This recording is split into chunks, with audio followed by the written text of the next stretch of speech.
আপনারা শুনছেন হিমি মিত্র রায় রচিত সব গল্পই প্রেমের নয়, শাওলি মজুমদারের কণ্ঠে।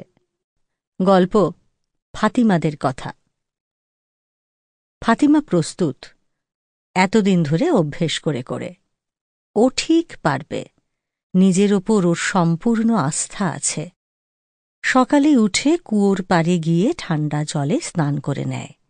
সূর্য ওঠেনি তখনও। বাড়ির সবাই এখনো ঘুমোচ্ছে। দরজা ফাঁক করে দেখে এসেছে আম্মি যেন ঘুমিয়ে আছে, ভাইয়াকে জড়িয়ে ধরে। এটাই ঠিক সময়, আর দেরি করা যাবে না।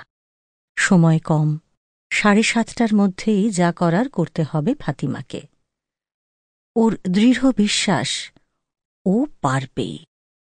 স্নান করে সালোয়ার কামিজ পরে নেয় ফাতিমা। বোতল থেকে ঢকঢক করে অনেকটা জল খেয়ে নেয়, আর ব্যাগ খুলে দেখে নেয় অন্য বোতলটা আছে কিনা। তুঁতে রঙের ওড়না দিয়ে মাথা মুখ ভালো করে পেঁচিয়ে নেয়। এই ওড়নাটা ফাতিমার খুব প্রিয়। ঈদের সময় আব্বা এনে দিয়েছিল কলকাতা থেকে, সারা গায়ে জরির কাজ করা। সবাই খুব তাকাচ্ছিল ওর দিকে। প্রথম যখন ও হলুদ ফুল ছাপওয়ালা সালোয়ার কামিজের সঙ্গে এই তুঁতে ওড়নাটা পরে বেরিয়েছিল। আম্মি সুরমাদানি থেকে একটা টিপ লাগিয়ে দিয়েছিল কানের নিচে।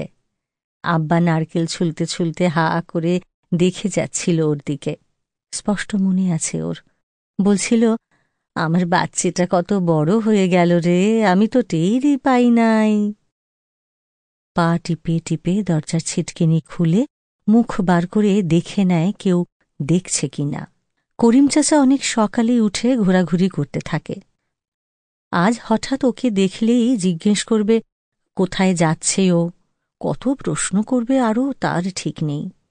তারপর সবার ঘুম ভাঙিয়ে দেবে, আর ফাতিমার কাজটাই ভেস্তে যাবে। অনেক কাঠখড় পুড়িয়ে ও নিজেকে তৈরি করেছে। ওর কোনো বান্ধবীকেও জানায়নি যে ও কি করতে চলেছে। সাবানারা জানতে পারলে কিছুতেই ওকে যেতে দিত না। বাড়িতে ঠিক জানিয়ে দিত, আর তারপর আর দেখতে হতো না। ভাগ্যিস সাবানা আর সায়েদা এখানে নেই এখন। ওরা জিয়াগঞ্জ গেছে মামা বাড়ি ঘুরতে, আর সায়েদাকে দেখতে আসার কথা ওইখানে ছেলের বাড়ি থেকে।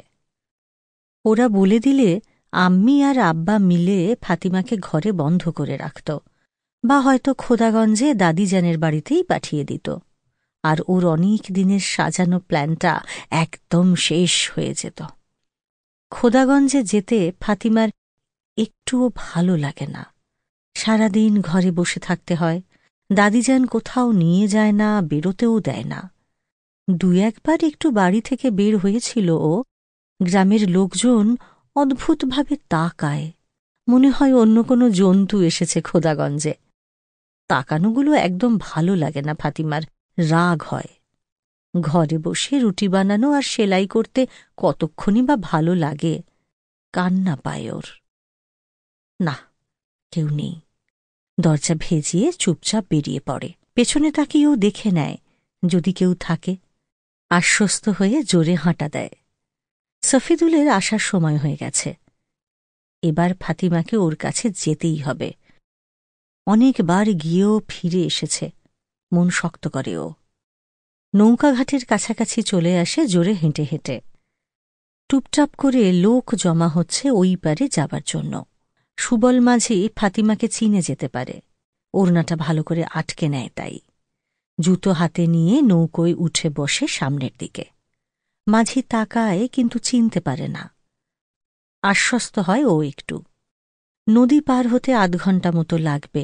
সময়টা যেন পেরোতেই চাইছে না আর। দুধারে হয়ে থাকা কাশফুলের দিকে তাকিয়ে থাকে ফাতিমা।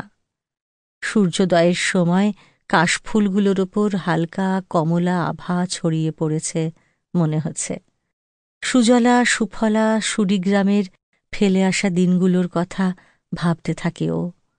যখন সায়েদা, সাবানা, নমিতা আর ও নদীর পাড়ে পা ডুবিয়ে বসে থাকত, আর এ ওর গায়ে জল ছেটাত।